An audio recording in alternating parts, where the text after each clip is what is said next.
Hozir Novostroylarda devor shunchalik yo'qaligidan odamlar bir-birining ovozini eshitib g'alaba qilishyapti. Nima qilib oldini olsa bo'ladi? Buni 3 ta yo'li bor. Birinchi yo'li o'sha qo'shni tomonga spalniyni yoki detskiy yotoqxonani shakllantirib yuborilsa planirovkada. O'sha devor tomonga shkaf qo'yib yuborsak, bu ham ovoz yutuvchi xususiyati bor.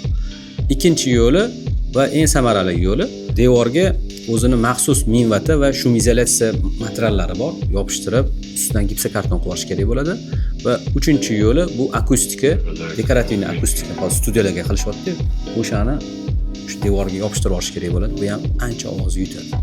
Eng zo'ri siz uchun qaysi? Eng zo'ri o'sha devorni o'zini maxsus materiallari bor, shumizolyatsiya qilinadi va minvata bilan olmisi to'siladi. Ustidan gipsokarton yopilgandan keyin bu taxminan 10-15 sm joy oladi, lekin yaxshigina ovozni qaytarib beradi.